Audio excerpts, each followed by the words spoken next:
নমস্কাৰ সকলোকে মাৰ আখলৰ অন্য এটি ভিডিঅ'লৈ সকলোকে স্বাগতম জনাইছোঁ।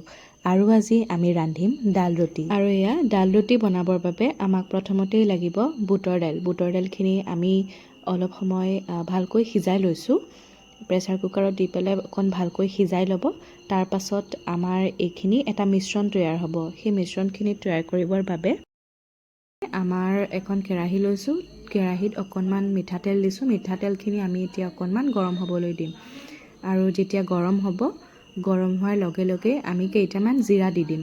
আৰু জিৰাকেইটা ভালকৈ ফুটিবলৈ দিম, যাতে অকণমান ৰঙচুৱা হৈ পৰে। আৰু ৰঙচুৱা হ'লে জিৰাৰ গোন্ধটোতো এনেও বৰ ভালেই লাগে নহয় জানো খাবলৈ। তেতিয়া আমাৰ জিৰাখিনি ভালকৈ ফুটি উঠিছে, আপোনালোকে দেখিছেই নহয়। এতিয়া ভালকৈ ইয়াতে তেজপাতো দি দিয়া হৈছে। তেজপাতৰো গোন্ধটো আহিলে বৰ ভাল লাগে। আচলতে বৰ বিশেষ তেনেকৈ মছলা দিয়া নাযায়। ইয়াত তেজপাত দিলে, জিৰা দিছে, এতিয়া অকণমান লৰাই দিছে। আৰু দেখিছেনে এইখিনি জিৰাখিনি অকণমান বেছিকৈ ৰঙচুৱা কৰিব লাগিব, তেতিয়া খাবলৈ বেছি ভাল হয়। আৰু ইয়াতে আমাৰ যোনখিনি বুটৰ দাইল সিজাই থোৱা হৈছিলে সেইখিনি আমি এতিয়া এড কৰি দিলোঁ। এড কৰাৰ পাছত আচলতে আমাৰ মিশ্ৰণখিনি একদম তৈয়াৰ হৈ গৈছে। এতিয়া ভালকৈ আমি এইখিনি অকণমান লৰাম। আচলতে বস্তুটো অকণমান যেতিয়া ফৰফৰীয়াৰ নিচিনা হয়, আপোনালোকে দেখিবই, তেতিয়া ভাল হয় আৰু খাবলৈ। আৰু ইয়াতে আমাৰ নিমখ এড কৰা হৈছে আৰু অকণমান ইয়াতে হালধিও দিয়া হ'ব। আৰু তেনেকৈ আমাৰ মিশ্ৰণখিনি ভালকৈ লৰাই পেলাই, ইয়াত যদিও অকণমান পানী থাকে তেতিয়া পানীখিনি শুকাই যাব আৰু তেতিয়া সি ফৰফৰীয়া হ'ব। আৰু আমাৰ যিহেতুকে ডাল ৰুটি বনোৱা হ'ব, তেতিয়া আমাৰ বনাবলৈ অকণমান সহজো হ'ব। আৰু ইয়াতে অকণমান আমাৰ হালধিও দিয়া হ'ল আৰু ৰঙা জলকীয়াৰ গুড়িও অকণমান দিয়া হৈছে। কাৰণ অকণমান জ্বলা হ'লে অকণমান ভালো লাগে খাই। আৰু এইটো বৰ বিশেষ জ্বলাও নহয়, এইটো কাশ্মীৰী লাল মিৰ্চ হয়। সেয়া অকণমান এড কৰি দিব।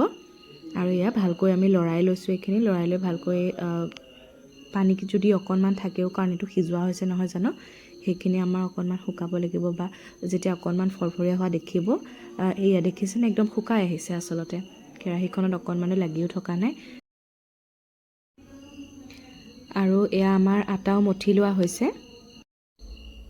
এতিয়া আমাৰ এয়া আটাৰ লাডু এটা বনাই লোৱা হৈছে। লাডুটো বনাই পেলাই এতিয়া ৰুটিখন ভালকৈ আমাৰ বেলি লোৱা হ'ব। আচলতে যেনেকৈ আপোনালোকে বেলেগ ধৰণৰ পৰঠাবোৰ বনায় তেনেধৰণেই বনায়। আচলতে বহুতে বনায়ো ঘৰত, কিন্তু আমিনো কেনেকৈ বনাইছোঁ তাকে আপোনালোকক দেখাবলৈ চেষ্টা কৰিছোঁ। এয়া আমাৰ যোনখিনি মিশ্ৰণ আছিলে বুটৰ দাইলৰ, সেইখিনি এতিয়া মাজতীয়া দি দিয়া হৈছে। এইখিনি এতিয়া দি পেলাই ধুনীয়াকৈ আমি চাৰিওকাষ বন্ধ কৰি পেলাই এতিয়া এইখিনি আমি বেলিব লাগিব। আৰু এইটো বেলোতে কিন্তু অকণমান সাৱধানো হ'ব লগা হয়, কাৰণ বুটৰ দাইলখিনি ওলাই যোৱাৰ চান্স থাকে। কাৰণ অকণমান টানো হয়। পৰঠা বনোৱা যিসকল এক্সপাৰ্ট তেওঁলোকেতো জানেই, তেওঁলোকৰ বাবে সহজ হয়। এনেকৈ আপোনালোকে ফ'ল্ড কৰি ল'ব। ফ'ল্ড কৰি লোৱাৰ পাছতেই ভালকৈ এতিয়া বেলি দিব লাগিব। ভালকৈ টিপি টিপি ল'ব হাতেৰে যিমানকণ পাৰে। তাৰ পাছত আমি ভালকৈ লাহে লাহে অকণমান তেল লগাই ল'ব।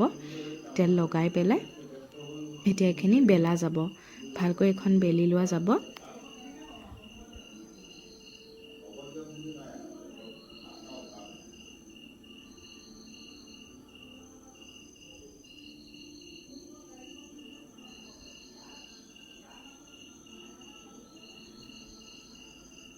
এয়া আমাৰ ৰুটিখন বেলি লোৱা হৈছে ভালকৈ।